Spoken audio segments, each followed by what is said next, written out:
Okay, folks. Yeah, that was a little preamble. Anyways, welcome I think to it's always been that way, though, Peter. Yeah, it's all good. Yeah. Everybody in the house tonight. Brother John, are you here? I am here, Peter. Good to hear from you. Very nice. I'm feeling a little low drag day today. It's all good, though. We're going to coast on through and share the love, as we always do. Anyways, a lot of interesting things happening all around the world for all those paying attention. They're really having some fun with the banking system, i.e. the mechanisms, the control mechanisms of the banking system. I guess it's fleece them as they go. That's their motto. So, anyways, what do you think, Brother John or Michelle? I think, they're giving us kudos. They're telling us what time it is, I guess. Well, yeah, it does seem to be everywhere now. If you are paying attention, there's a lot going on in the world, and it's very rapidly accelerating daily. The more we seem to be waking up, the more they seem to be accelerating their efforts as well. And we're definitely, you're not going to find out any of that stuff on mainstream news or anything else like that. Mainstream, yeah. Yeah, you definitely have to be your own scholar in this type of work, and definitely do a lot of searching and really research. And it does seem that there are some strange things going on in our world for some reason at this moment. Okay, I'm going to do I want to do something a little different tonight. I'm going to let some callers in since we're in transition. I'm just going to let the first one through. I'm cutting my protocols. I'm willing to take some calls. They're directed and concerted, and they can share a little bit. I say let them on through. Deatra 937. If they got their hand up first, we can go with them first. 937, you're hot. Yes, how you doing? How you doing today, brother? Good. This is Antonio. I've been trying to follow you all. Just want to say thank you for hosting this special broadcast and all the hard work you all have done, the whole group, everybody that's participating. Thank you. I want to find out what is actually going on. I know that the OPP is going on. I wanted to learn a little bit more about how to get into the funds part of it, the refunds or the money part of it, because I'm in need of some right now, and I've been following up. I've been downloading some authority letters, the information, and so I'm just loaded with information. So I need to know some steps on how to do it. Right. And we don't subscribe to OPPT, sir, so therein lies the problem. I've referenced OPPT. I sort of covered OPPT a couple weeks back. They mixed... I was trying to share the love over there, and their documents are... they have some issues, let's put it that way.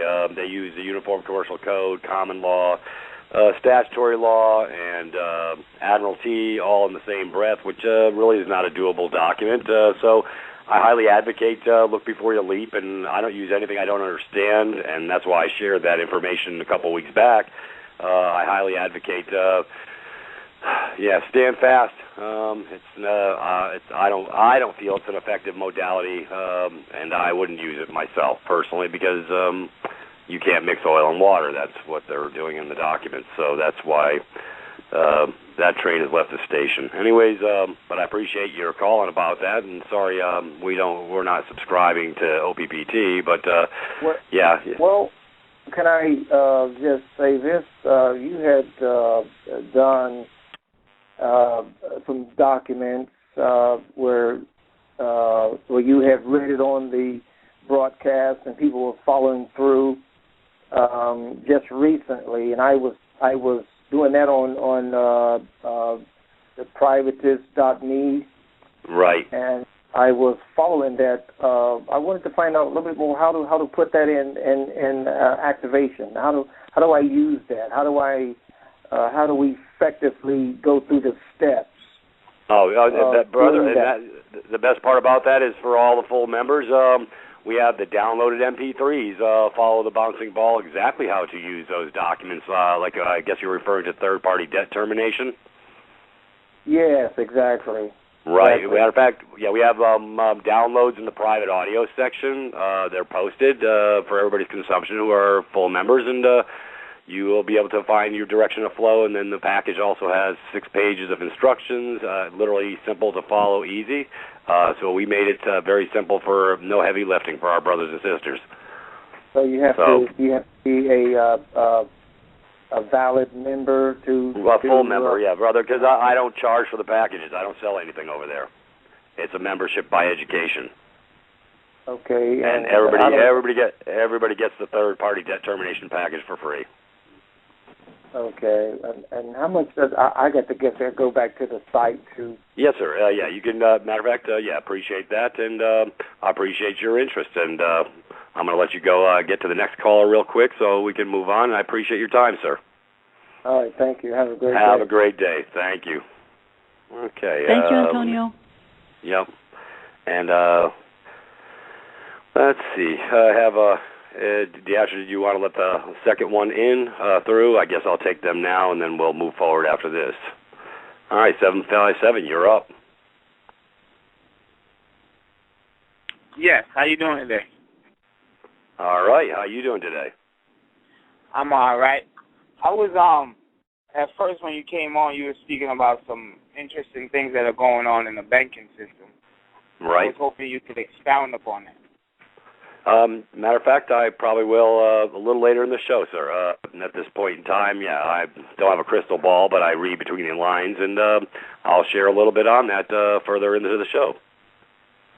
All right, I thank you very much. Is there a website or something I could go to in the meantime, as I'm a scholar myself? Oh, yeah, you can go to, if you want to learn, pull the curtain back a little bit, you can go over to privatist.me and get a little education. We cover literally how all this went down, how it came about, and how you can change your paradigm, so to speak, so you are not buying on the falsities that have been perpetrated upon us for a long time. Okay, 10-4. And is there a way that within your system to sue the perpetrators that are violating your rights? No, we don't war with the perpetrators, sir. We don't do that. You know, we're peaceful. We don't sue. Right. See, that's what gets people's brakes beat off, and we don't subscribe to that methodology or that modality because that's where people are getting binded up. But you have the capacity to settle anything in peace, and that's how we're going. Anyways, yeah. Would that be along the lines of the conditional acceptance? Sort of like that. Sort of, yeah. Matter of fact, yeah. Feel free to go over to privatist.me and follow the bouncing ball. We have 8 steps that you can follow about status and all these other things and informations, and it'll probably give you a much more effective overview if you follow those steps. Okay. Thank you very much. Yes, sir. You have a great night. Okay. All right. We're moving forward. Anyways, Brother John, I guess let me come back to you and get some updates on what's going on with your world. Well, you know us, we're still playing with the courts. What have we been up to lately? Well, we've been to the federal court here in Fredericton, and we've been to the provincial court in Fredericton as well. Now, as our listeners know, we have had our children taken from us, from CPS. We're going on almost 4 months now. They claim to, call us anti-government. They claim that we won't, deal with their lunch programs, with their school programs, with their all this kind of stuff. They've made up lies about us. They've, pretty much the normal routine when they want to shut down someone who actually pops their head above ground level to say, hey, I know what's going on. So this has been admitted to me a few times. So here we are. We're trying to stay in peace, and we've been documenting, and we've been sending notice of precipitates, and we've been doing everything registered mail, and these guys are signing for them left and right, but ignoring everything. We went to court, and we've taken over courts, and we've called them on their oaths, and we've claimed our living status, and we've done all this kind of stuff. And at first, we used to get the scoffs and the laughs and the who do these guys think they are, and the fear techniques and right. All this kind of stuff, right, to kind of make us traverse back over to being the good debt slave. We've been thrown out of court. We've been arrested for contempt of court. We've, and at the end of it, we've taken over courts and walked out of courts without being dismissed or any of this kind of stuff as well, and with no consequence because, like I say, we stayed who we are and we stay in that process. But like anything, this is a big learning curve. There's multiple levels to this deception. I'm watching a lot of Bill Turner now, and he's a great one for our listeners who want to get into learning the multiple levels of deception that have been perpetrated on us to basically willingly sign us up for consent to being governed as they see fit. So we're, as I say, learning quite a bit. So what we've been up to now, latest update, is we went to Fredericton, and our first stop was the federal court. Now, as you know, we're filing a habeas corpus, and we're filing a claim, which is different than a complaint. A complaint, exactly. So we went to the federal court, and we went in with our papers, and if our listeners are on privates and stuff like that, they know about the red box technology, they know about common law, and we're merging a lot of worlds together, and our paperwork is quite official looking, quite to the point. It's very sterile and very much in-your-face kind of thing.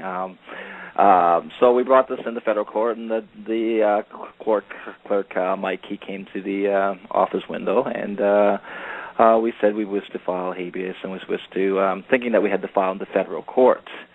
And he took a look at the papers and went through them, and I asked him if he had an oath. And he says, well, I have an oath, I can sign these papers and stuff like that. And I said, well, I accept your oath today. And he put a big smile on his face, and he started looking at my papers.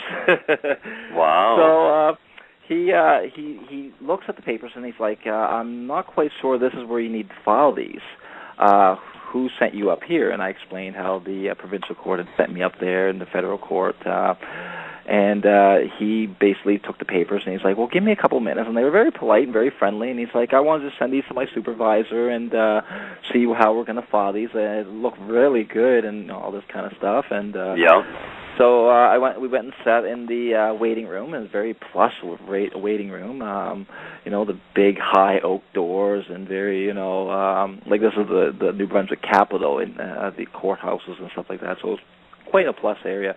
So we got to sit there, and we waited for a good 15, 20 minutes, and Michael came back into the office, and he explained to us that we needed to actually go to provincial or Queen's Bench and file them there as a common law matter, and that he couldn't file them there, but he'd be more than willing to have a federal judge look at our papers and give us any advice.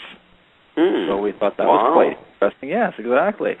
So you got you gave a little honey, and you got a little honey I gave a little love. I got some love, exactly, because warring with these guys and getting mad, and you're not going to do this, I'm the blah blah blah. That's not going to work. Everyone's human beings, and you know what I mean. If you don't treat people with respect, you're just going to get doors shut in your face, and that's just how. It doesn't matter if you write or anything else. If you're not nice about it, well, it's like anything, you know what I mean.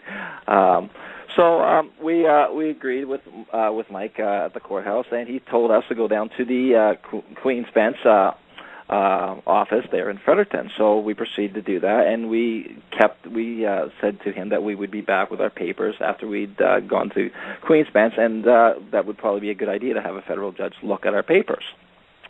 So off we went, and we got down to the Queen's Bench office, and we first got there, and there's the sheriff. She's sitting there, and you have to empty all your pockets and all this kind of stuff before you go through the metal detector. You damn terrorist, and this isn't like this in St. John here. You just walk in kind of thing. You do get the pat down for the court, the actual proceeding, but normally just to go in the building, you just walk in. But this one, no, you get the full search wand, they got the big, stand-up what's the word I'm looking for? X-ray machine, or not X-ray, but the metal detector. You have to go through that, and wanded as well, right? So Well, hey, brother, you know what? Well, I want to digress a little bit on that. Okay. Okay, let's take a look at this, folks. Do you see what's happened to your world? Okay, I'm going to equate this. See, if you were going in honor and love, and you weren't doing dirty deeds, none of us would have to go through this stuff. But they do it for their self-protection because, you know why? Because they got black hearts, brother. Because they don't know how to show the love. They've created an adversarial environment for the hypothecation of the estates of all my brothers and sisters. Then they wonder why, the people are upset. All these, look at all this insane crap, the hoops that they make us jump through, yet they hide behind glass, this, that. See, that's not a world that I want to subscribe to. That means somebody's not showing the love. I mean, why there has to be glass windows and walls and everything to separate us from each other when we're trying to go to ground and settle accounts and stuff like that? So it is ironic, folks. Open your eyes a little.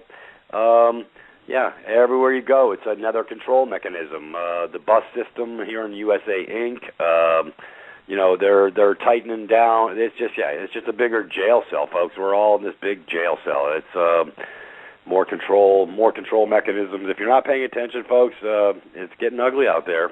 Anyways, I just wanted to share that a little bit, Brother John. It's ironic that you have to jump through all those hoops.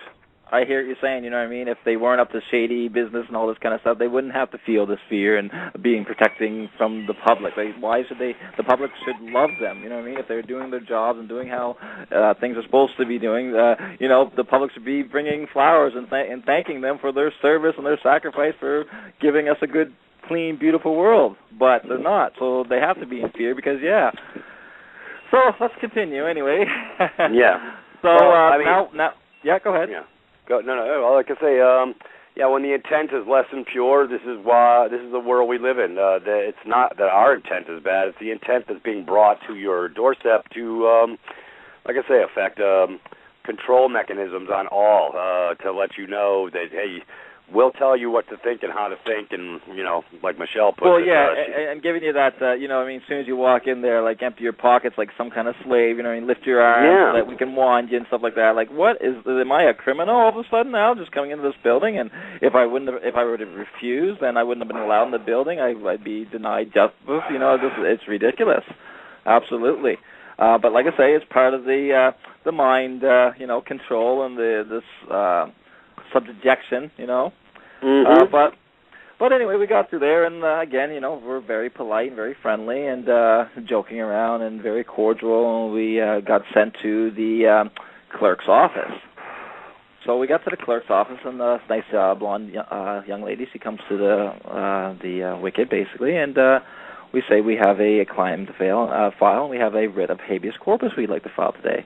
And she's like, oh, how lovely. And she gets her folder out and everything, and she opens up the paper and starts looking at them, and she's like, yeah. I think I'm going to have to get the head clerk for these papers. And I said, probably so. You're probably not too used to seeing papers like this. So she went out and got the head clerk, and he came out, and very nice gentleman. He comes up and he looked at the papers, and he smiled, and he's like, wow, this is something else. And he's looking through them. And he's like, these are beautiful. He's like, never seen a red never box. seen anything like this, right? And he's like, wow, these are beautiful. and he's very friendly, and he's actually, you could see that he's actually getting excited. This is the first time I've caught this, right? And he's actually getting excited. And he's looking through these papers, and he's like, wow. He's like, he says, the format's a little wrong, he says here. You have to format, but he says, I'd file these for you right now. But you're in the wrong jurisdiction, wrong territory, basically. I have to be filing these in St. John. And he's looking through, and he's like, well, you hold on, though. He's like, I really want to help you out here and stuff and guide you and get these going for you. I can't give you legal advice, but he's like, you won't find much of more of a libertarian than myself. Wow. And, I really respect what you're trying to do here. So, we were quite wowed. We were quite, this guy, he's actually caring. There are good ones in the system. Yep. You know, there's ones that actually, see what's going on and, work in that system, but they see someone trying to, do the right thing. Hey, there's some of them, especially we're being very polite and everything else. And he even commented on how polite we were and all this kind of stuff. And we explained to him what had happened with the children and all this kind of stuff. And he's like, well, I really appreciate your candor and how honest you were. And I told him about what they found and all this kind of stuff. And he's like, well, listen. He's like, this is great. He's like, I can't do this right now. He's like, I'm going to get you some paperwork. And he's like, can you come back in about an hour? And he says, I'm going to have some paperwork. And we're like, sure, we can get some. We can go back and come back in about an hour. And he's like, yeah, I'm gonna get some paperwork. I'm gonna get you some codes. I understand what you're doing. And we got into the conversation of like how we want to stay in common law and we can't file under those statutes and all this kind of stuff. Right. And he was like, oh wow. And he's like, are you one of those Freeman guys? And I was like, well, no, we're not one of them guys. And then I took out my ID, and I showed him the ID from the Divine Province, being a Universal Postmaster diplomat under original jurisdiction. Well, he really lit up when he saw these. Wow. He was like, wow, look at this. And he said to my fiance, yes, he's like, so you probably have one of these too? And he's like, yes, I do. And we took them out, and he's like, wow, and very, very excited, And he's like, can I copy these and do this?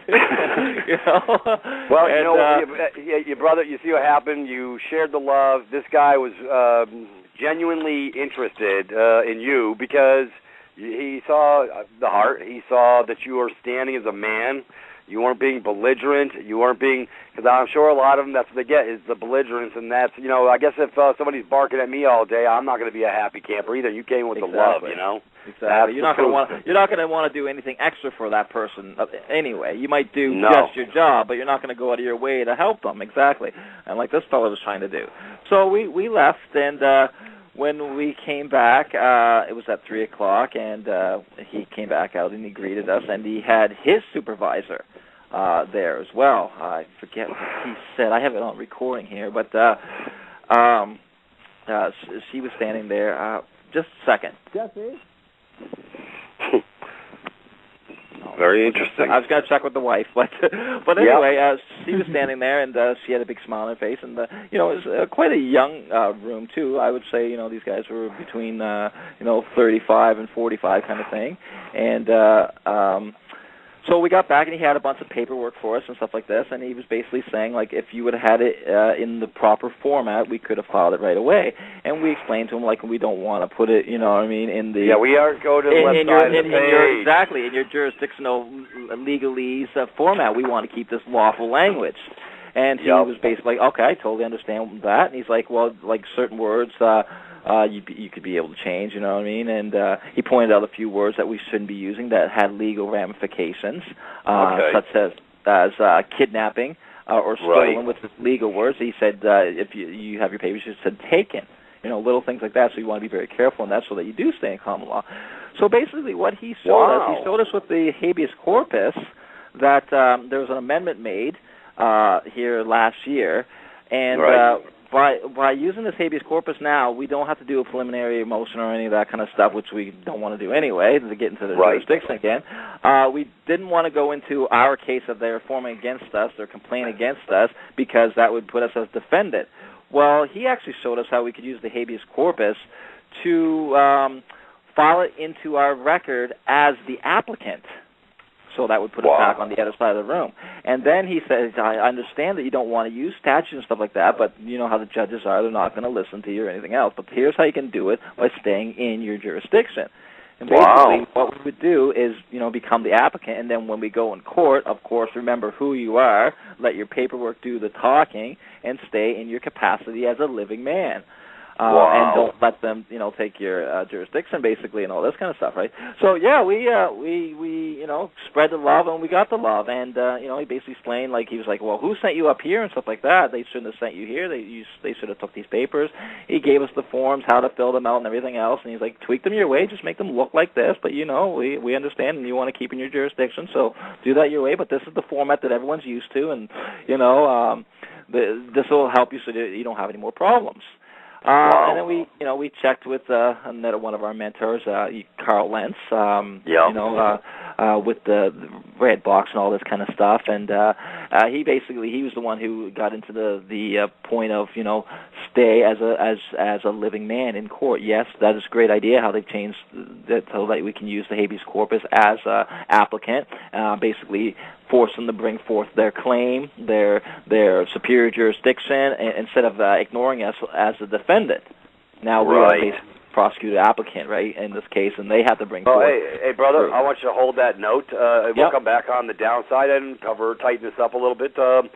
Hey, folks, go do what you do on a break. We're going to break. We'll be right back. And welcome back to In the Spirit of Things. And, we were just sharing how Brother John is standing in the breach, but in a nice way, in peace. Folks, that's what we subscribe to, because the warring things, those days are gone. They need to be. Like I say, I had one gentleman caller share, about suing, and folks, we don't do suits. Anyways, that's what's been binding my brothers up on multiple levels because of the warring, in not knowing who they are. So when you go to peace, it's sort of it's like drawing a line in the sand. You're not giving over, but at the same time you're surrendering, but you're not. Okay, it's I guess I don't know, Michelle, give me a little help with this. What am I trying to say? Just about the energetic stance of where we all stand, you mean? Yeah, just as far as... is that what you're trying? Well, no, by going to peace, we're removing the oxygen from the room. We're not feeding the fire, so to speak, with that negative energy. Right. That's sort exactly, of, because when I contribute in the same energy to something that I don't agree with, I'm only contributing to it. In other words, I'm doing that which I don't want to be doing, which is let's see, dumb. So if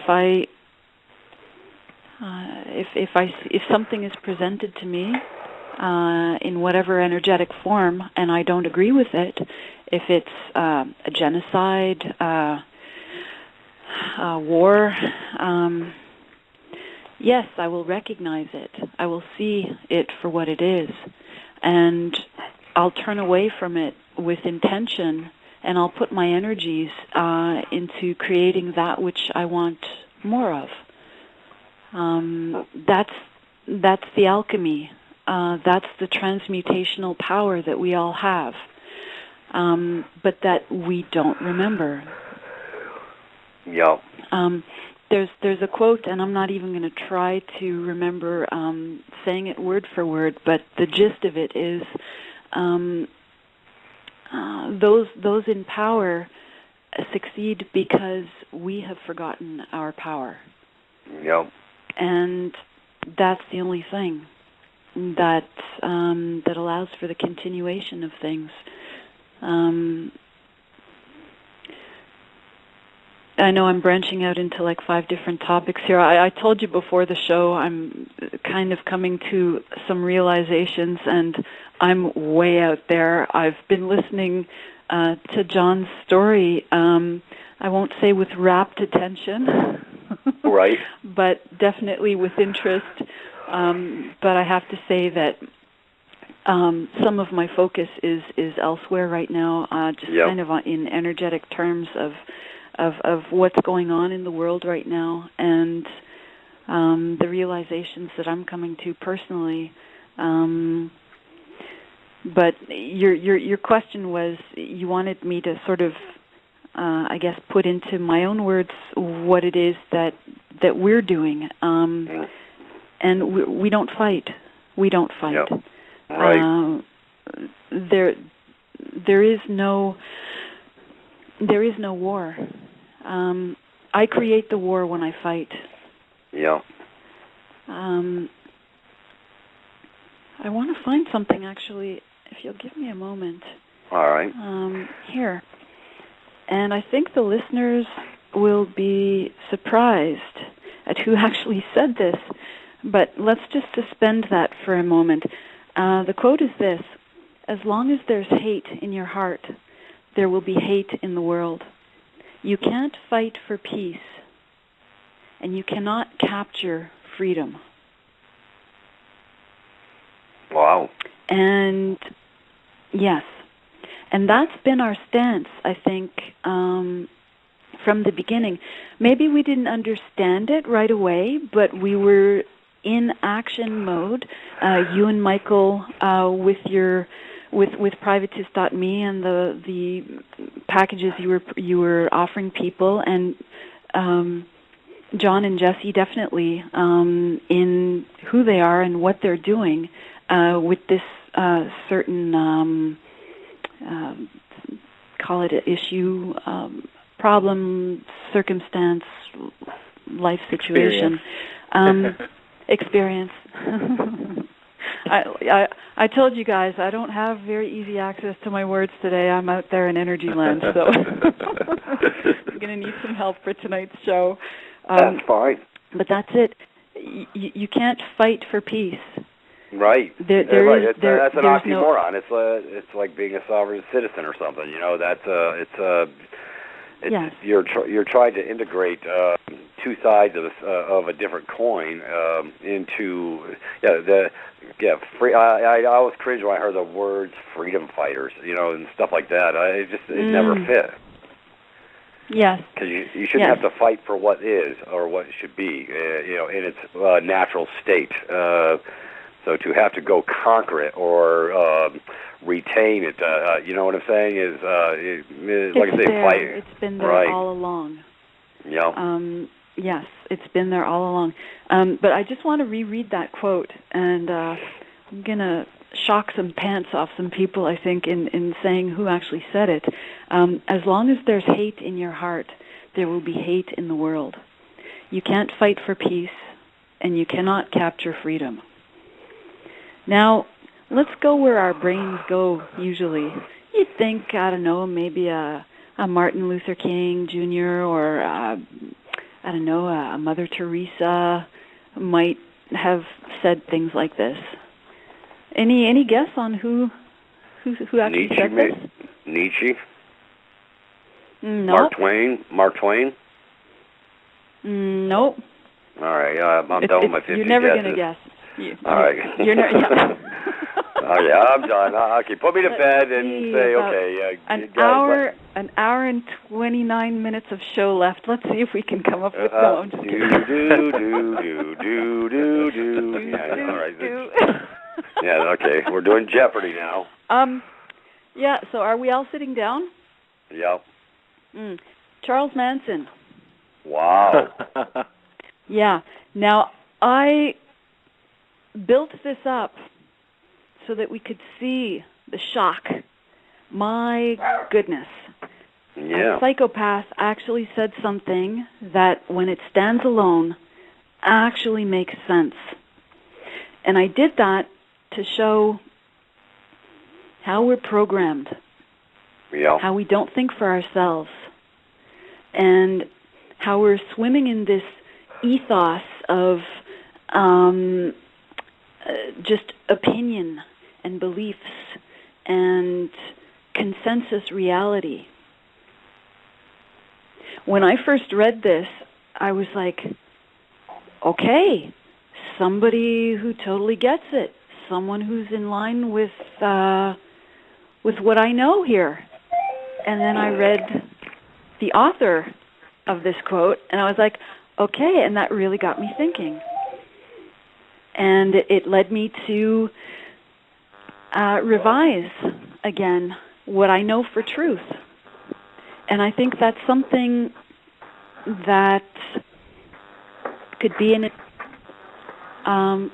for those who have an openness to question what it is that you know for truth. Question, what is truth? What do you know to be absolutely true for yourself? And keep asking that question. So I think I took the conversation from all the way down here on Earth and fight and power and freedom, and I took it way out there. So where would you guys like to go now? I think I've done my damage. That's it's all good. Hey, we're there. We're on that plane. Anyways, I was wanting Brother John to tighten up the loose ends on the tail end of his documents on where he's going to, as far as he got some direction of flow, it seems. Well, it's like I say, it's a good thing I record everything. When we were on break there, I went back. It was his regional director is who he'd brought in at the time for my second meeting with him.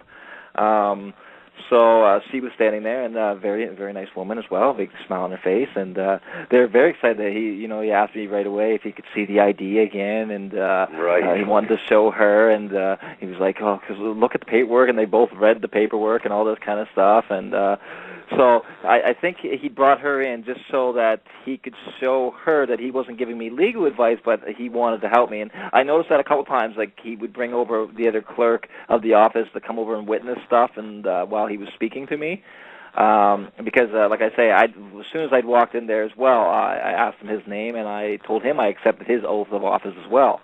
And, so, yes, things, it seems that if you start conversations like that in these buildings, they definitely take you very seriously very quickly, and they do treat you with a lot of respect. Like I said, when we got back, he'd had a bunch of paperwork printed off for us of the statutes and how to file them as an applicant and stuff like that, understanding that we wish to stay in common law and understand that we wish to have a common law court as well. Right. Like I say, you do catch a lot more flies with honey. This guy was, pure-hearted, really wanted to help, was very interested.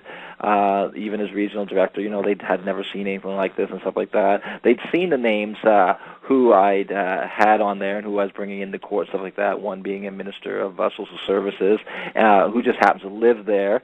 And he was quite, frank that, this is great, this is great paperwork, nothing wrong with this at all. It's just got to be in the right format, and, we could have accepted it if it was right in a proper county, basically. So he's like, we could give you a court date right away kind of thing. So we basically took his advice, we brought it home, and but before we did that, we brought a few copies of the claims with us and stuff like that, and the habeas.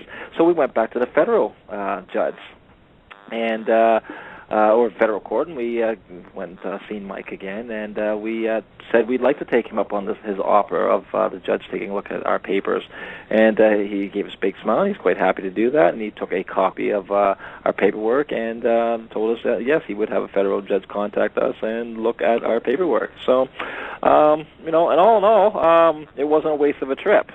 Back to where we have to file our paperwork again, but we definitely got some people interested. They wanted to know, who had sent us up here from the St. John office, and they wanted to know why they would send us up here and all this kind of stuff. And they're very interested, more so in them than they were in us, at a few points, because, they realized that, they kind of foobarred up and they should have helped us properly. And so, and he even mentioned that when we were leaving that, Fredericton, we're the friendliest jurisdiction you'll ever find, kind of thing. Hope to see you again, wish you luck, and all this kind of stuff. So, quite the different turnaround.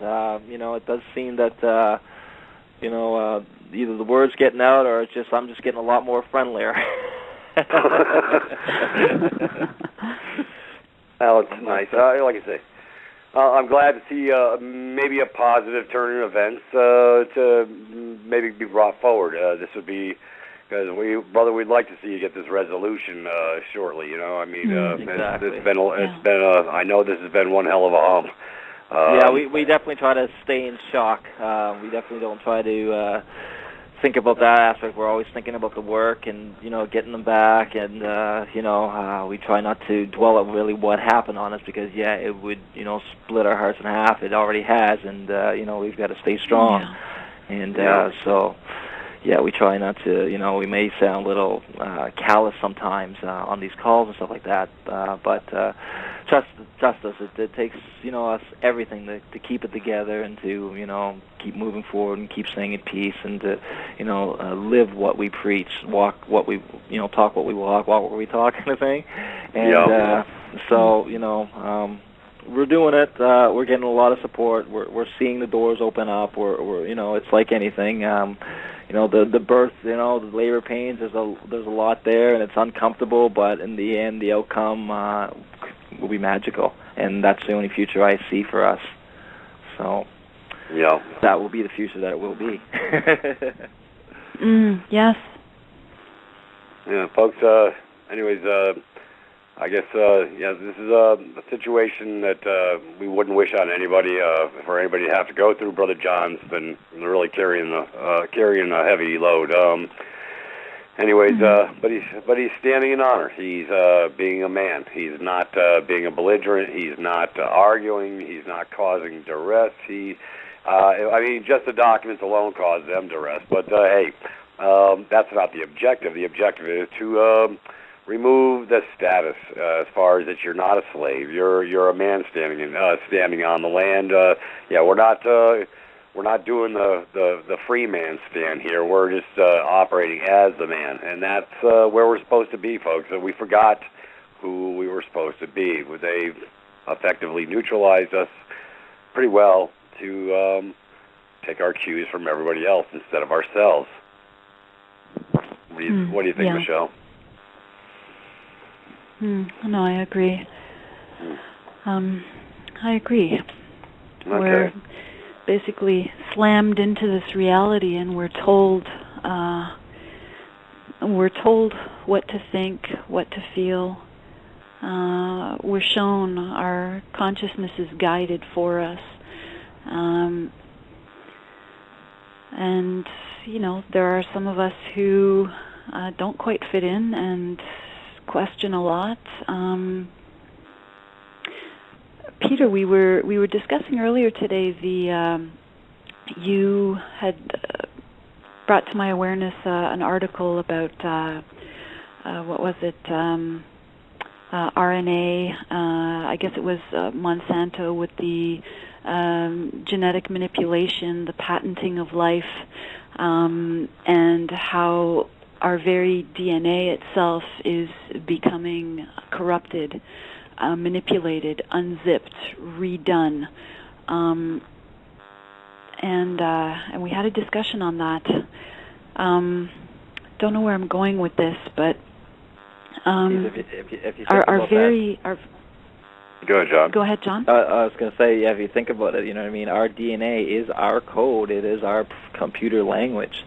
And we've got these guys who have no idea what they're doing. They're just kids with a university degree ripping nature apart, have no fathoming of what nature, the complexity of nature and all this kind of stuff, and mixing and combining and all this kind of stuff, and then feeding it to us.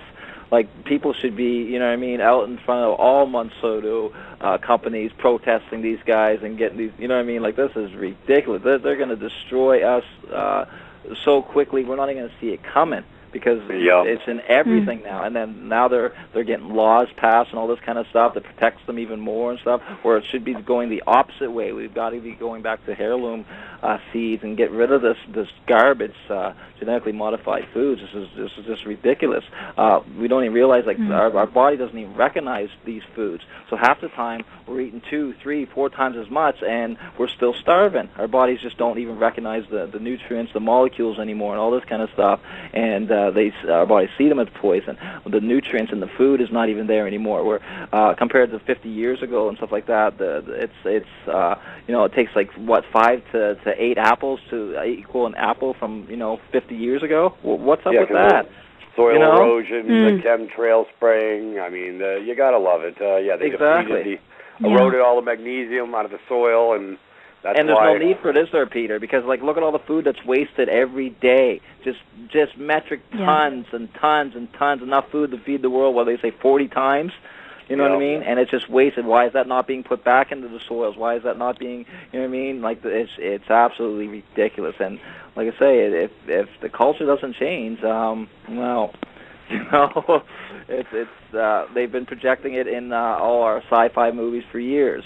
And you see those desert worlds and the cities that are collapsing, the people that are starving, looking for scraps, and there's all this genetic modification, and they've told you what's going to happen.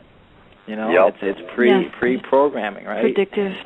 Exactly. Predictive programming, yeah. It's helping us to manifest that reality for the ones that are into the darkness and into the negative and stuff like that. They need us to help them manufacture this reality. They can't do it on their own. Exactly. So in other words, more consent. John, that's so well said. It is so well said, what you just said. They require our consent. They do. Because without our consent, nothing of this sort will happen. It's you know, we've been discussing this over the past few weeks. It's a mind hack. If I don't give my consent, then I am not putting my energy onto that which I don't consent to. But I want to get back to DNA and all right. the hack that's happening at that level. I recognize that. Well, I studied sciences for a long time, and I recognize that a cell membrane, a cell itself is it's like a liquid semiconductor because it has channels, and that cell membrane is actually semi-permeable. So there's an exchange, and there's an adaptability. There's a certain adaptability. Where am I going with this? We're in a sense, I'm a receiver and a transmitter. Would that parallel electromagnetic flow between the cells? Yes, and in the sense that I receive through my senses, I receive information, and I decode that information, and how can I? But I also put information back into the matrix. So I take in and I put out. I receive and I transmit. If I am not in agreement with what I am receiving, I can transmute that, and my output will be something that I am in agreement with and that I wish to share with others. Yeah. And we all have that potential. There's an electromagnetic term for you. We all have that potential, because what is potential? Potential is that explosion of possibility that is stored. And we recognize potential in someone because it is not yet expressed. Right. So we all have that. We all have that potential in ourselves. Yeah, my teachers used to always tell me I wasn't living up to my potential. They always said that. Why is that? I don't know why. Well, none of us are. Yeah. That's just it. None of us are. Yeah, think about that for a minute. was it their potential they wanted me to live up to, or mine? See, that's the point. Excellent question.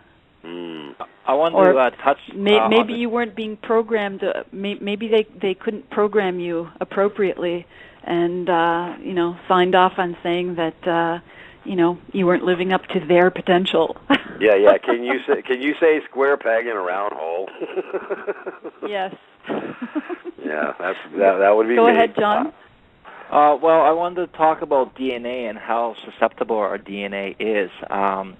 Now, I don't know how many of our listeners know about this little study that Dr. Peter Gradieva, it's G-A-R-I-A-E-V. Basically, he did a study using light photons. And what he was able to do is he was able to take frog eggs and basically by shining the DNA of a salamander through hermetically sealed containers now, just shining the light from the salamander to the frog eggs, he was able to make the frog eggs turn into salamanders. Now, this is quite well known. I've heard of that, yes. This is a study that was quite well known and all this kind of stuff. And And that just goes to show you how easily our DNA can be manipulated. Now, these are, frogs, embryos, and all this kind of stuff, but, now we're talking about our children and stuff like that. All the food that we're eating, all this DNA, it's not even so much us that are eating, it's our children and stuff like that, the ones that are being born. It's changing our DNA, the women's eggs and stuff like that, men, their sperm, and all this kind of stuff. It's changing it right on a genetic level. And so that's what's going to happen. We're going to have, well, you're seeing it more and more, all these children that are being born with all these deformities and all these kind of mental problems and all, you know what I mean, just not able to connect with reality, all the autism and all this kind of stuff. Well, where's this all stemming from? You know what I mean? Yeah, it's being bombarded from everything. Them baby shots to these pregnant women. As a matter of fact, there was an article, I'm going to go pull it up after we get done with the break. All these women in pregnant status getting the formaldehyde, mercury, and their Marisol shots, and their babies. Then they're wondering why the babies are coming out either with autism or anyways. The incidence has just really skyrocketed over the last 10 years, worse and worse and worse. And all these people are stepping up to the plate and consenting to give these poisons into their bodies and not really realizing that they're poisons. Yeah. Yeah, we're just sharing a little bit about the DNA. Matter of fact, I just found me a nice little article. Let's see. It's this is U.S. government now pushing GMOs down our throats. Folks, if you're not paying attention to this issue, you really need to, because this is what's going to unzip your DNA, and it's frankenfood, folks. Matter of fact, a doctor said widespread use of GMO frankenfoods unconscionable. This is in the Alternative Daily. It's an article. Anyways, this provision that Obama's pushing H.R. 933 into law, that's not my law. It's dead man's law, I guess. But anyways, this is what the clowns like to do. Anyways, this provision would strip federal courts of the authority to halt the sale and planting of an illegal, potentially hazardous GE crop, while the U.S. Department of Agriculture, USDA, all these alphabet agencies tied to the same hip, and the same financial incestuous hip. You gotta love it. Anyways, to assess those potential hazards.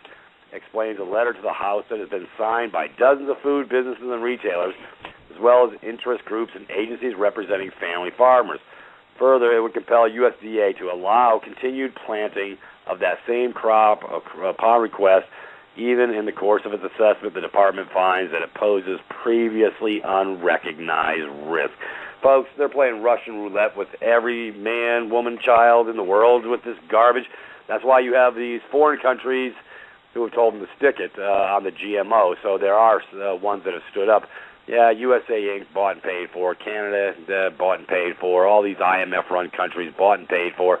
Folks, just follow the money trail, and then you'll get what they're doing. But here's another control mechanism. Now we're going after our food. They don't want you planting healthy stuff in your backyard. But it's ironic that Michelle Obama, at the beginning of her hubby's tenure, was talking about planting gardens and eating healthier to school kids. Meanwhile, these kids aren't eating anything even close to healthy. It's right. That was just it was a dog and pony show. Exactement. And let's give the Nobel Peace Prize to the president even before he's become president. And apparently he has waged more wars than all previous presidents combined. So, yes, war is peace, freedom is slavery, everyone. Organic farming, Michelle Obama with the nice little garden and on the front of the White House. Really? Sorry. That was my sarcasm coming through. I'm really working on it. Well, this is what happens when we're awake, folks. We don't subscribe to this garbage. Folks, these are sterile seeds. If you don't understand genetically modified, it's gene splicing is what it is. And matter of fact, it's death. Basically, they create a seed that is programmed to die. And it when you consume this, it causes disease, and it causes death.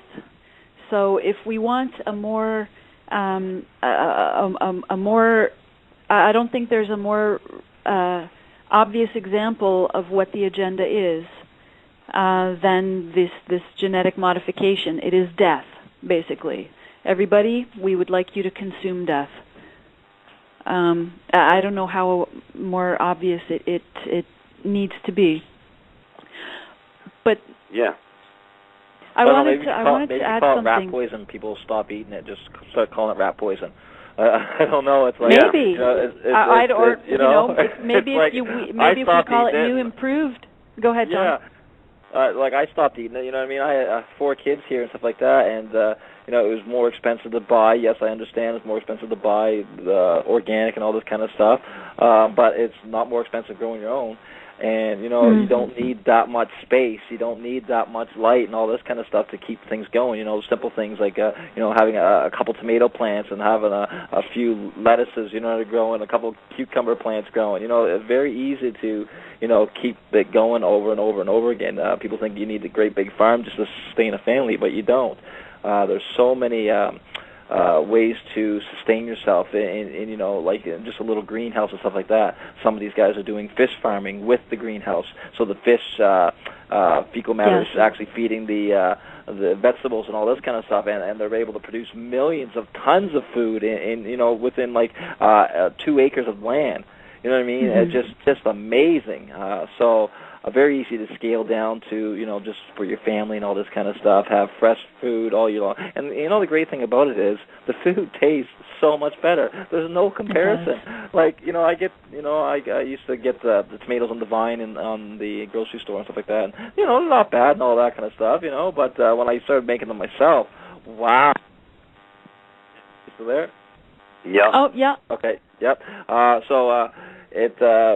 It's just, wow, you know how they call a tomato a fruit? It's actually a fruit. Well, when you grow your own, it actually tastes sweet and like fruit and has a very pungent odor, you know what I mean? And just no comparison compared to what you get in the grocery store. Everything tastes so much better. Everything grows so much bigger, and it doesn't take much. You just take the old scraps from your old food and regurgitate it back into your system and stuff like that. It's so simple and easy, and it just takes a little bit, you know what I mean? Find your little heirloom seeds online. You can buy them for $10-$20. Start, it's very easy, and next thing you know, like it becomes a very fun hobby, and you start seeing what you're growing, and the little seedlings start up, and next thing you know, you got your vegetables growing, you're eating your own food, and it's like, wow, I didn't realize how much I was spending on fruits and vegetables every month, and all this kind of stuff, and and you're actually eating healthy. You're not eating rat poison food, as I'm going to call it now. or new and improved rat poison food. Yeah, exactly. Genetically modified rat poison food. That's right. Hey, I'd like to go ahead, John. I was going to say now they're killing off all our insects and stuff like that. They're killing off our bees. They're actually getting Roundup to genetically modify into the corn and all this kind of stuff and then now they're trying to do it into other vegetables and stuff like that. And then we come along, oh, it's safe. It's okay. Yeah, I know it's killing the bugs and stuff, but you go ahead and eat it. It's fine. It's not going to hurt you. Right. Go ahead and eat that for the next 15, 20 years. See what happens to you. Like, it's just common sense, people. It's just. Like, come on, snap out of it. Stop eating this food. Just stop. That's all we need to do. We don't have to, go and raise arms or anything else. We just need to stop buying it. Refuse to buy anything that's genetically modified. And it will stop quickly because it's all about the money. If they're not making money and people will not consent to it because you're all consenting by buying this food, that's what's going to happen, Yeah. Right. In other words, don't expend your energy. Let's say, I don't know, protesting. Let's say Whole Foods store for not labeling GMOs. Rather, set up your own store. Set up your own store. People will come, and stores like Whole Foods, and I'm just giving that name because it's been in the news recently that about the labeling and what's been going on in the United States with the proposition, 37 or something that failed, which was meant to fail anyway, about labeling genetically modified foods. Anyway, it's. And people should have been outraged when that happened, like absolutely outraged. It should be on the news every single day because they can't get anything else done because people stop working, everything, because we're being poisoned. They're literally poisoning you. It's called slow kill poisoning techniques. You can't go around just shooting people in the head because people will rise up. But it seems because that people we can will notice. yeah, people will notice, right? Too many bodies piling up. But if you do it slow kill, and oh, I got cancer, oh, I got diabetes, oh, I got some kind of weird thing, they don't even know what to name it. They're naming new diseases now. I don't know where that came from. Oh, it's weird. This modern world. Oh, what the, you know what I mean? It's just come on. John, I want to mention something that I've really been struggling with lately, and it's a really out there idea. I know that all these systems are coming down on us. Our air, our water, our food are being modified, poisoned. They're basically attacking our bodies now. I'm really playing with the idea here that look, it's an out there idea. Y'all are going to call me crazy, but how much of this is mental? How much of this is mental? How much of this is given in the etheric? How much of this do I consent to and do I accept on the mental level? In other words, if I accept that I am being poisoned, then I allow myself to be poisoned. If I do not accept that these things are poison, are they poison? Well, you go to the store and grab a box of rat poison and have a couple spoonfuls and tell yourself it's not poison and let me know how you make out. I know, but, this is what I'm struggling with. I understand. Look, I studied physiology, anatomy. I was going to go into medicine. I understand. I know what you're saying. I just don't think we're at the mental cognitive ability to do that. I think that as a human body, and if we were completely in control of our faculties, we could literally sit there and drink battery acid and it pass through us unharming whatsoever if we were at that mental capacity. I don't believe we're there yet. Yeah. So we have the potential is what you're saying. Yeah. Anyways, speaking of potential, folks, I do have an area. I'm gonna let this caller through. Like I say, I'm sharing the love today, and 201 is Mike is hot, and we'll come right back to our dialogue. But 201, you're open. Come on in. Hey guys, how are you? All right. Cool. Yeah, I just wanted to comment when what's the woman's name? I'm sorry. Michelle. Sorry about that. Michelle was talking about the Nobel Peace Prize for the president, and it just made me kind of chuckle because you kind of knew the game was rigged when Al Gore got one for the weather thing, Oh yeah. Right. I was just like, come on, this guy, really? You know what I mean? Like Gandhi. Let's see, Al Gore. Oh, okay, that makes sense. Mother Teresa. Right. Yeah, he's right up there. Right. It's just blatant nowadays. They just seem to not care anymore. It's almost like when they did the Bush thing. It's like they went and then said, well, how stupid can we go? How stupid can we get away with? Let's try this guy. You know what I mean? And it's just it seems to be what they're doing. Then they put the smart guy in Obama. Everybody's like, oh yeah, he's great, he's smart. We put up with Bush, but he's just deceptively smart and doing the exact same thing that the rest of them are doing. Yeah, right, and then they got the world confused the issues with black-white issues that have nothing to do with anything. Divide conquer. This is the ultimately. Yeah. Go ahead, Peter. Yeah, this is to create the division amongst the ranks. Keep them fighting. There you go. Exactly. It's really simple. Exactly. Ultimately, it doesn't matter who has that position. They're owned by the same people. So this is the illusion. This is the division. Let's get them, meaning us, to fight amongst themselves on useless diversions and distractions. That way we won't have to kill them. They'll do it for themselves. Right. Let's get them going on race and skin color and gender and sex and belief systems. Let's get them on those things. Don't forget the biggest killer, religion. Yeah. That's it, belief systems. Which kind of brings me to my next question. I don't know. I'm sure that you guys are aware or have heard of the Unum Sanctum. Are you guys familiar with that? Yes. Let's hear your take on it. Okay. Well, from what I understand is that it was supposed to be a a papal bull. Papal bull that basically the Pope, being the vicar of Christ that he is, claimed all the souls in the world, and from that point on, that he was the owner or legal title holder to all those the souls to come or whatever. And I'm just trying to I'm just tossing around in my head, what is the legal basis of that instrument? And I don't I don't remember being a party to that contract. So I'm just trying to get your guys' take on what is the force and effect of that papal bull, if in fact I'd like to answer that. Go ahead. If I may. Yeah. It's esoteric. Mm-hmm. The power is there until you decide that it is not. Okay. None of these, call them contractual links or energy lines, exist for me because I broke all of them. I stated my freedom in the esoteric, in the etheric, if you will, by recognizing that there had been links, energetic links, made to me, my various dimensions, and I broke those. I'm in the process now of actually breaking them in the physical world, because until you actually revoke their presumption of their claims on your power, then it stands.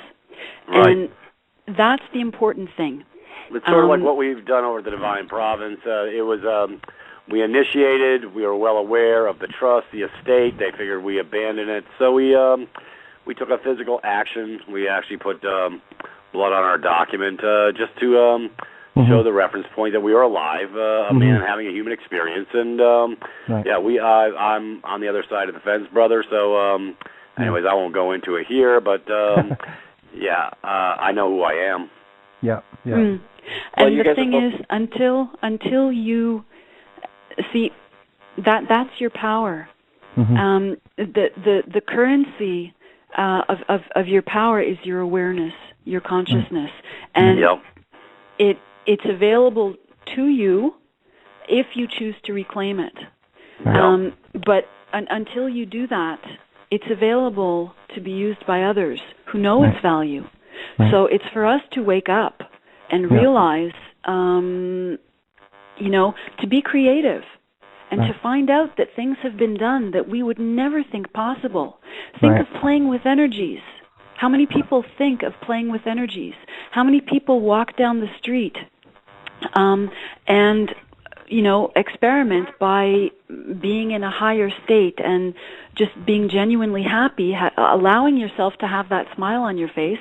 And how many of us actually notice how we transmute the energies of those around us? Right. It's your power. I'm 100% aligned with that. Okay. And I believe, it is all about free will, and that's why they're always trying to contract with you. The birth certificate, the social insurance numbers, the baptism, all this kind of stuff. Yeah. These are contracts to get your free will to say, look, they've got some free will. They were ignorant of the law, but too bad. They signed here, they signed up here, their parents signed up here. They continued to sign up and pass these trusts over to us and stuff like that when they got older. Right. So that's the thing. Once you are aware, like Michelle says, then you can rebut these assumptions. You know what I mean? Right. Claiming your free will. Right. It's like Michael and I going to the next level on revoking presumptions on the voter registration rolls, because that's part of the body politic. 14th Amendment slave. You're getting a benefit privilege. Your marriage certificate by the third party state being in the middle of your mix. Your statutory will. So matter of fact, we're in creation mode on a revocation of rescission of signature contract on statutory wills. And for those that don't have wills, that's why they do your will for you. But the courts, and I covered this a little bit last week, it's a $1.1 trillion a year business probating estates. They're making piles. And guess what? Because you don't know who you are, they're going to go ahead and divest you of your so-called, well, we don't own anything, but they'll be glad to part you from it because they have a vested interest. And like I say, it's they go with bad intent, and since you didn't know your will, they're going to tell you your will for you. So a statutory, for those of you out there who got statutory wills, yeah, you're going to want to come over to my house, and we'll show you how to terminate that here in the very near future. And I just want to make a point, Peter, actually about money, and you're discussing wills. The thing about money is they have plenty. It's artificial. It's fake. It's a fraud. It's not about money at the end of the day. They can make as much as they want. Right. The thing about money is it's not money. It's not a currency. It's a control system. They use it as a control system over us. And so long as we're in the mindset of competition, lack, limitation, I have to kill my brother so I can get mine. So long as we're playing along with their game of division, we will not get to unity. When we recognize that money is a control system, okay, now we've created an opening for recognizing some potential, for recognizing other possibilities, for getting creative. Yeah. What they're trying to do is stomp out every last aspect of our very humanity, and our creativity is one of those. It's, in my opinion, the most beautiful thing that we have going for us. We create. We are creators. Yes, and I think I would like to add that talking about the GMO foods and all that, all this, the food that we're eating is leaves calcium deposits on our pineal glands, which is our antenna.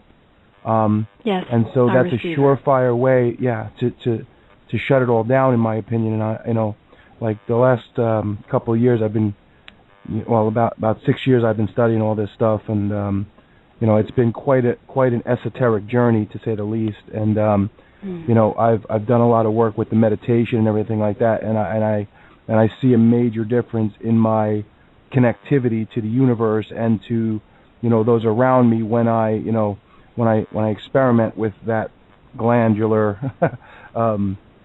mechanism there. And but I'm really convinced that we're all, this is an ascension. Although it looks like the walls are crumbling, what is really happening is the world is giving way to this new birth of humanity and this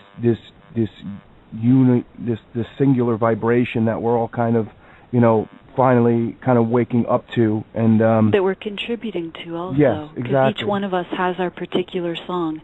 Each one of us sings our particular energetic pattern, and everything that we do, our thoughts, our prayers, our words, our actual emotions, our actions, everything contributes to that energetic song that we contribute. And scientists have studied this, and there is an actual vibrational frequency that the earth emits, and that is all of us singing our particular song.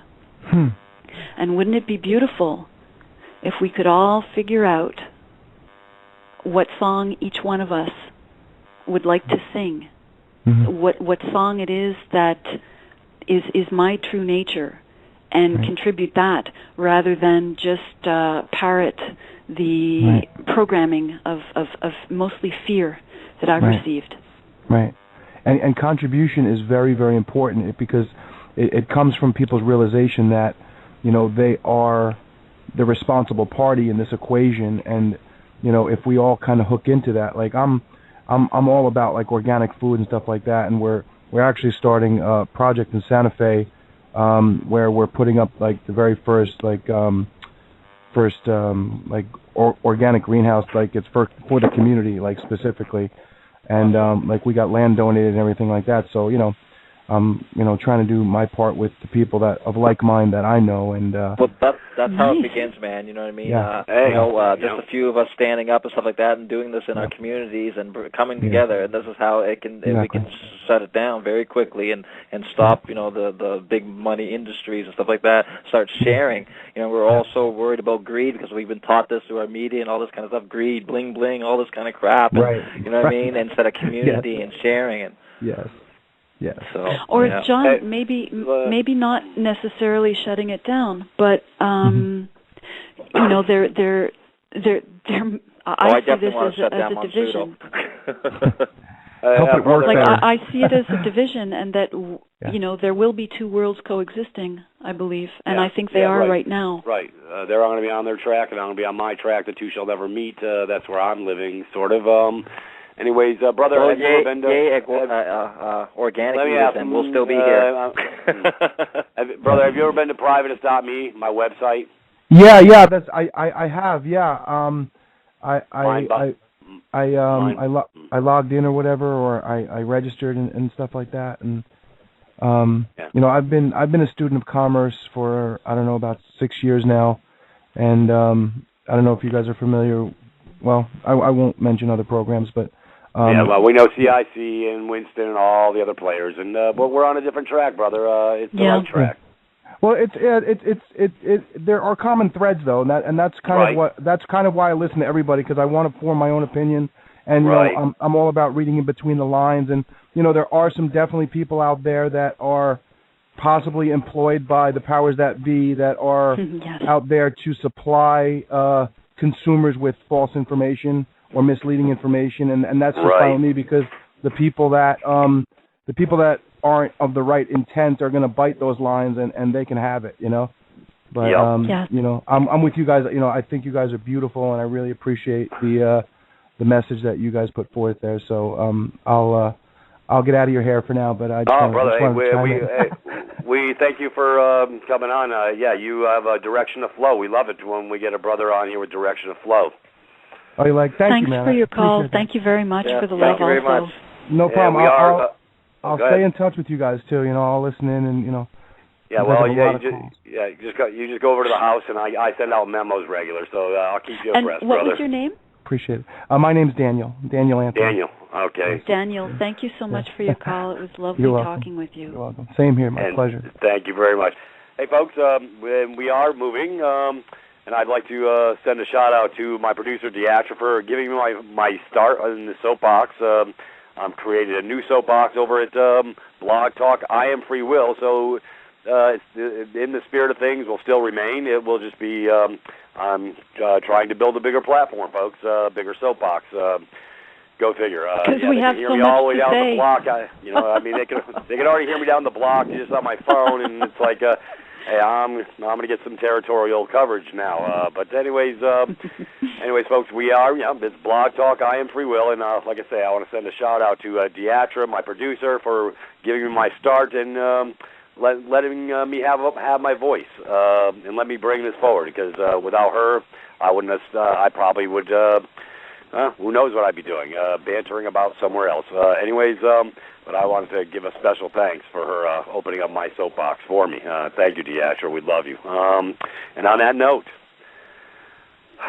wow, I'm getting emotional. Oh. Go figure. That's a great call tonight. It was a very good call tonight. And there's a lot of change in the air. Definitely moving is one of the aspects, but it's the end of one thing and the beginning of another thing, and we're marking that event right now. Yeah. So I wanted to go with another topic tonight. Yes. A simple topic that a lot of people may not know about that can do a lot of different things, and that topic is water. And why I bring up water is because it is one of the easiest accessible things to use for really, really huge changes within the human body. I'm going to talk a little bit about Dr. Emoto. I want to talk about a structured water. I want to talk about distilled water. Now, a lot of people don't know. Now, I've been following the work of Andrew Norton Weber, and a great fella, and he talks about distilled water. And the properties of distilled water are negative. Basically, they're, what I mean by that is the water when it is distilled is a negative connotation, meaning the magnetism can absorb a lot of particles and a lot of calcium deposits and stuff like this out of your body.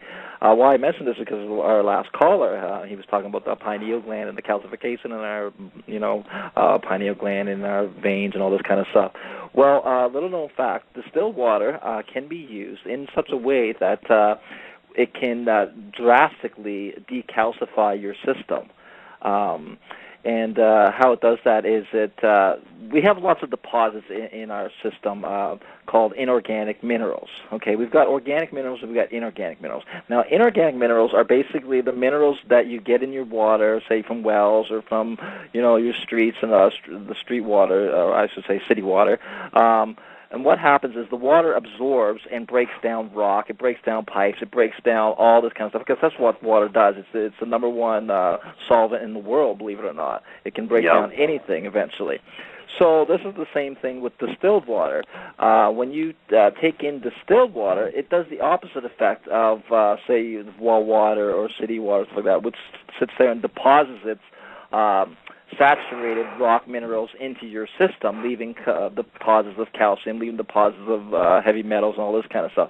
Well, the distilled water does the opposite effect. It actually absorbs those minerals, inorganic minerals, out of your system, but does not bother with organic minerals. And what I mean by organic minerals are plants convert rock mineral from the ground into inorganic, or into organic mineral, I should say. So they take inorganic mineral and they convert it into organic mineral, and that's where we're supposed to get our minerals from live food. We're not supposed to get it, from rock-based foods and all this kind of stuff. So when we start doing this, it actually does decalcify the pineal gland. It does start decalcifying the joints and the arteries and all this kind of stuff. I did a regimen of it myself for a good 6 months, and I love distilled water. There's nothing. It's so I don't know, smooth, I guess you could say, because it has been desaturated with all the rock minerals and all this kind of stuff. So it is very light, very smooth, and very easy to drink. Now, I wanted to touch on that, and I also wanted to touch on structured water, because as I mentioned before with distilled water, it is at a negative value, and it's meant that way so that it can take out, those bad minerals and all this calcification out of you. But what I wanted to talk about structured water is it is basically the opposite. Structured water, you can do this with distilled water as well. It's best to do it with distilled water because there's nothing in it. Takes the water and basically recrystallizes it or reforms it into its perfect structure again, making it quite energetic now, okay, putting it into a positive aspect.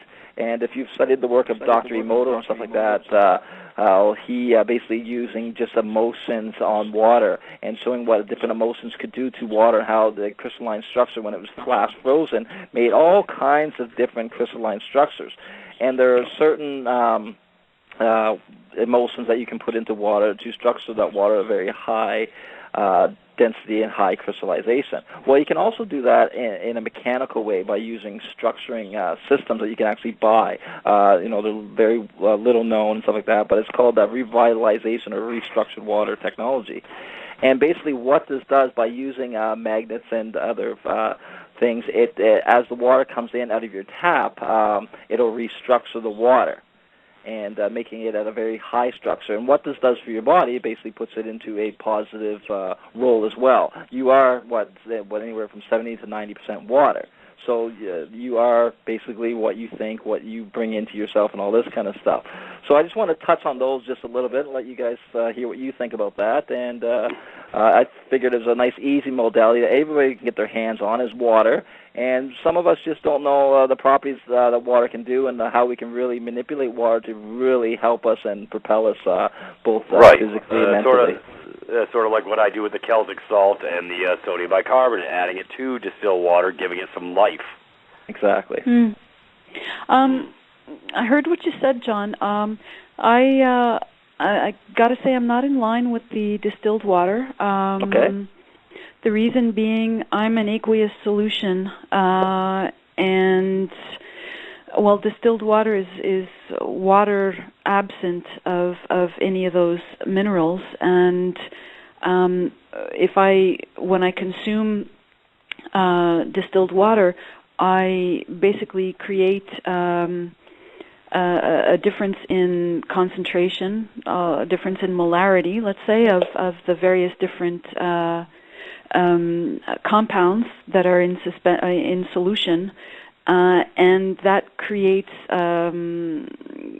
the difference creates a leaching effect where I will actually deplete my body of the minerals, the compounds that I actually require.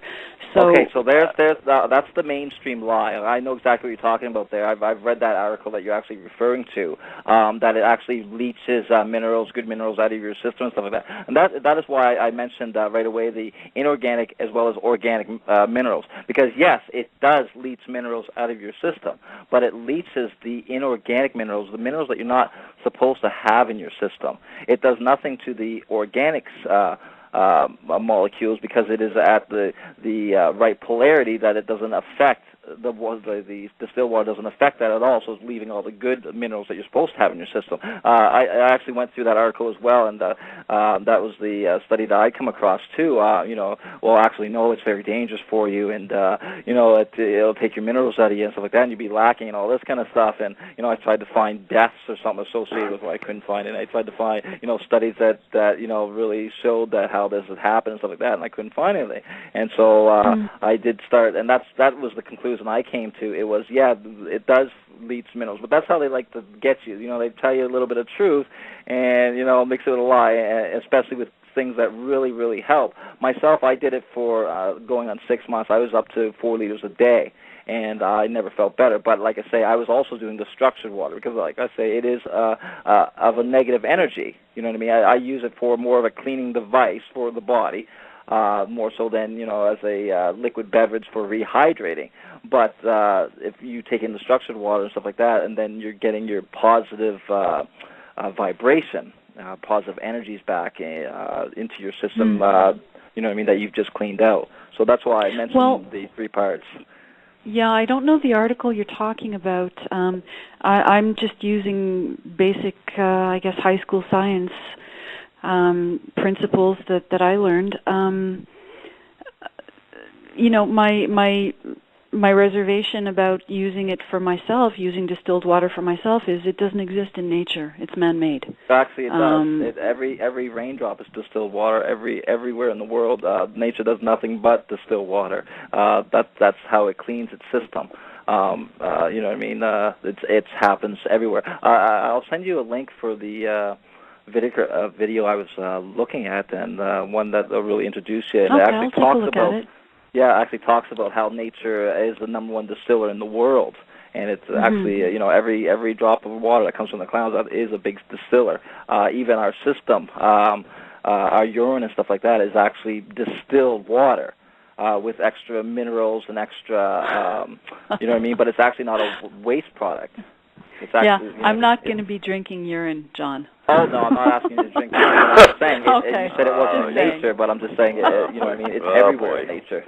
Yeah. Oh, my goodness. I'm really pissed off now.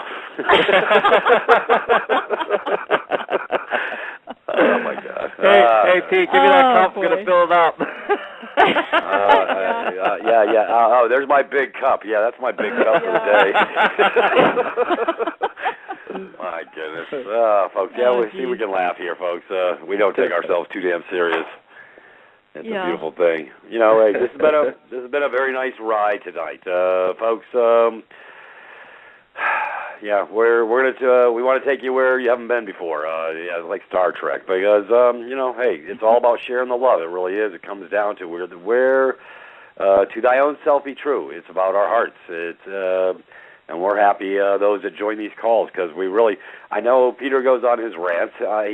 But folks, I'm an excitable boy. This is who I am, because I got to share that love, and because I know what the bad deeds are out there. So so that's probably why I get excited, because I cannot believe that we've all by consent let this crap happen to us up to a certain extent. So we have some choices to make. We all have some choices to make, and that's We will all collectively join together or go away. It's folks. This is what I call coming to ground. Us coming together as a collective, a united front. When I first started this show 3 months ago, I said, "Everybody, welcome to the shift," and I wasn't kidding. Yeah, I'm knee deep in the shift, and I love it, folks, because this is where we have structure of flow. We're going with the flow. We're using our energies in a positive way.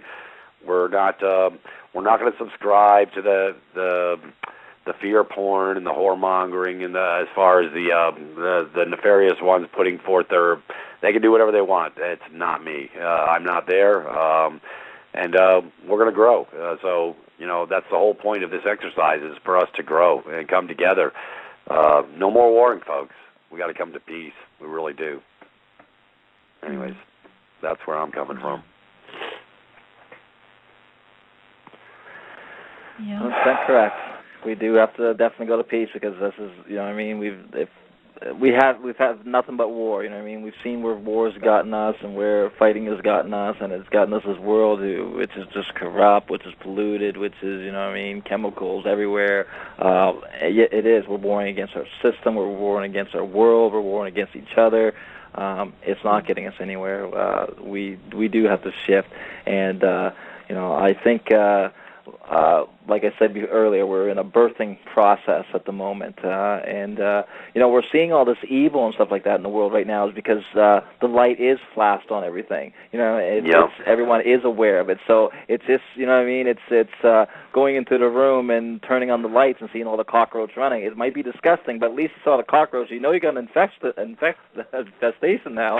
So now it's time to call the bug killers and get that out of there and clean up and start doing things differently.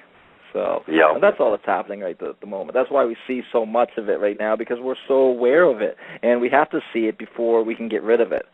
Right. Yeah. It's awareness, and it's basically, once you have awareness, you recognize that you have a choice. But until you have awareness, you don't have choice, because you're not aware that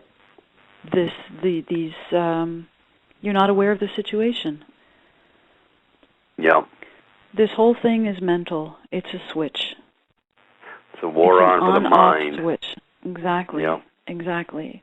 And when I rein in my power, when I bring it in, when I break all ties, all contracts that have been made without my consent, without full disclosure, in a dishonest way, and without my interests at heart, then I think what we're going through right now is people are realizing that they have power, and we don't know what to do with it. Because we haven't had it before, and it's in manipulating it in a good way. That word manipulation has been there are so many negative connotations to the word manipulation, but in playing with our power, we will find out what we're capable of. We'll be going to the edges. We'll be finding out our boundaries. We'll be finding out what we're capable of. And that's exciting. Yeah, it's sort of like, the direction of flow Brother Michael and I are getting over at privatist.me. I mean, who would have thought this directed flow, it's just, it's blowing up in a good way, just more and more and more, because we get it. We know it's going to peace. We know we have to administrate to give them, to remove these presumptions and stuff, because we are acting on our own free will act indeed. So this is a really good starting point that we're getting a new direction of flow on how to rescind these contracts, because until we do such, we've actually given over.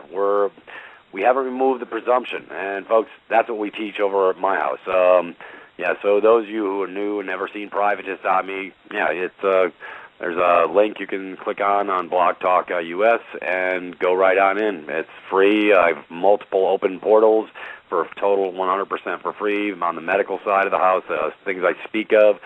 to give you a shift in your mind, a paradigm shift. Matter of fact, starting Tuesday, I will be doing medical, sort of, not so much a medical, but alternative, healthy things that everybody can do for pretty much, pennies.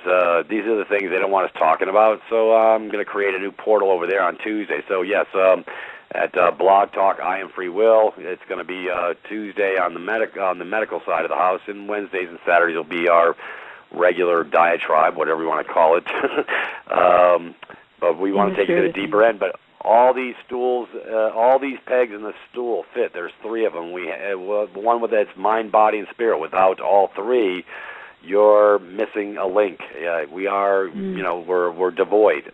So we're going to teach you how to come to the mind, body, and spirit and move forward on a different level. That's where we live. So, hey, come and enjoy the ride, folks. Come to my house. It's a beautiful thing. Anyways, I didn't want to banter too much on privateness, but it is getting some it's gravity. Important. Yes, it's important, Peter, because we discussed on the show. Right, it's guided direction, because when people realize their power, they need an outlet for it, and what you and Michael are providing on privatist.me are you're providing tools so that people can actually go to ground with the various processes that you're presenting, and that's necessary, because otherwise you've power made can a choice be a by dangerous not making thing. a choice. Yeah. Right, and power can be a dangerous thing if you don't know what to do with it. Yeah. So in learning how to handle it with the various packages that you've prepared with Michael, people will come to some understanding about, and that's it. It's walking through the process as they are doing it, as I am doing it, and I learn my power as I exhibit it. That's it's a simultaneous process. I learn as I do, and I do as I learn. Yeah. Yeah, very good. Silence is golden. What do you know? Gotta have time to reflect. Yeah. The space in between is so important. I think that's where a lot of my communication happens. Yeah. Well, the machine gun's been on less than rapid fire today, which is always due. I'm glad that I'm not ranting today. But sometimes, I think sometimes I rant just for shock value to get people to wake up a little bit, because folks, we got to move forward. You got to take an action. Hello, no choice is a choice. That's the point. We've been told not to do anything. We've been incapacitated, for lack of a better term. You don't have to be incapacitated anymore. Just move forward. Go with the flow. Get on my surfboard. You can ride this ride with me. The big wave. Hold on. It's very good. We're going to play a 3.5-minute closing song in about 2 minutes, folks. That would be a beautiful thing. So we're going to tie this up, folks. Like I say, I give great thanks to Deatra for producing me and giving me my soapbox for the last 3.5 months. It's been a beautiful thing. We're just growing a little bit more, folks. We're moving to the next level, and we're in the spirit of things will be easily found. If you're on privatist.me, you'll get the memos as well. So join up, take an action. Anyways, Michelle, John, anything you can share before we go to close? Well, it's another great call tonight, Peter. You know what I mean? We really touched on a lot of topics. That's what I really love about this show. How many topics we're talking about. We go right from Earth right to space and everything in between. And, we are trying to bring solutions here. We're trying to awaken people. And we just, genuinely love everybody, and we really just would like to see a better future for everybody.